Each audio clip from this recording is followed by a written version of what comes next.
Hey everybody, today we are talking about the 5th fret chromatic exercise. Now the way this works, you start on the 5th fret of our 6th string using your first finger. So you start there, and then you're going to play up each fret. So 5, 6, 7, 8. And you're doing that with fingers 1, 2, 3, and 4. Turn like that. So it's good just to get used to starting on one string, getting used to ascending up. Now the good news is, generally the 6th string is a trickier string too, so when you get pretty good at this string, go up to 5th string.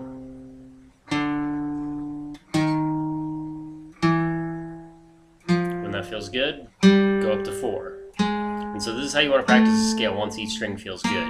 Ascending every string 1, 2, 3, 4, frets 5, 6, 7, 8, up to the first string. Now once you have that down, it's pretty smooth. You don't want choppy like that. Have every note run into the next note, so there's no gap.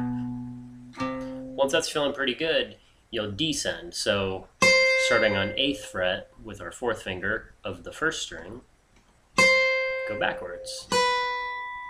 Now this sometimes is a little bit trickier, especially when going to the next string, because we're starting every string with our 4th finger.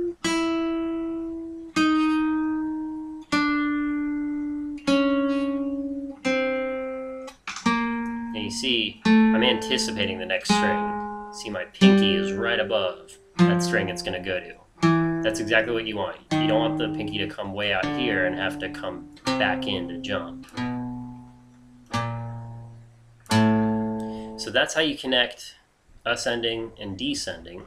Now you notice with my pick, I'm just picking down for now. A good picking pattern to do with this, 4 times for every note. Down, up, down, up. So I'll show you here. 1, 2, 3, 4. 1, 2, 3, 4. 1, 2, 3, 4. Down, up for every note, going up the scale.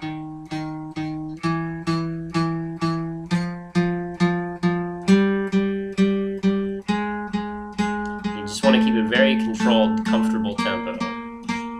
You're going to be very accurate with your picking. You also want to be very accurate with the left hand.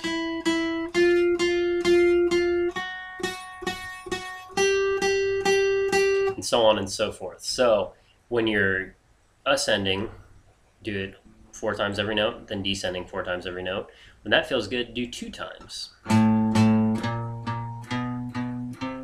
this is getting you really used to alternate picking, which is ultimately when you just play a single note rather than down, all downs. You'll go down, up, down, up. So once this pattern's feeling really good, good way to start. It's a great exercise to warm up with and get your hands playing and stuff. Play through every note 4 times, then every note 2 times, then every note 1 time. I often just say 4, 2, 1 on my students in their notebooks and stuff. I'll just write 4, 2, 1 for the scale. 4 times, 2 times, and 1 time. So just a couple other things with this exercise. You can add so many variations to this. Play on different frets, different picking patterns, different left hand patterns. You can do all kinds of things with it. But for now we're just focusing on the 4 times, 2 times, and 1 time.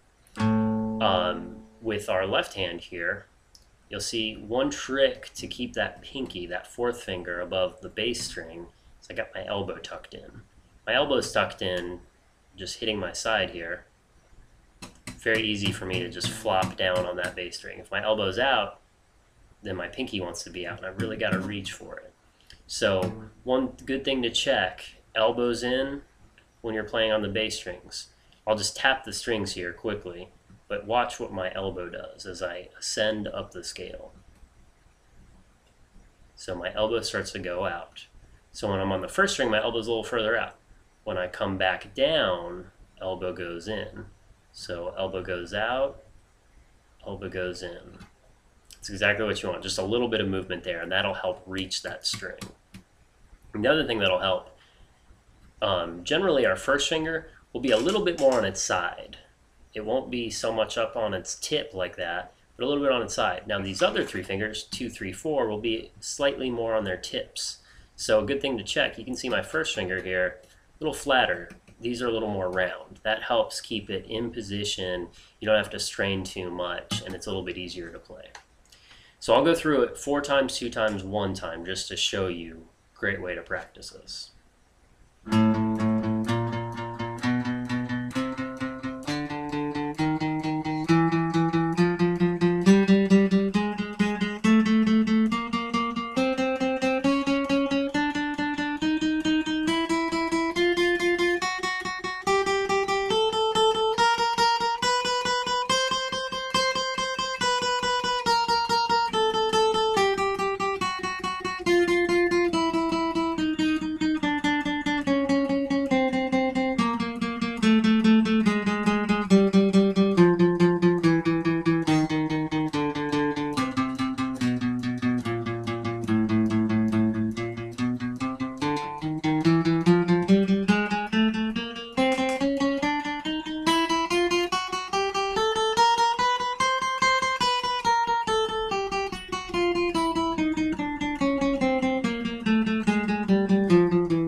Alright, so always remember, use a very comfortable tempo when you're doing this. Don't get too out of control. You always want to keep it very clean because the speed will come, but just keep it very comfortable tempo and keep it clean. And that's our 5th fret chromatic exercise.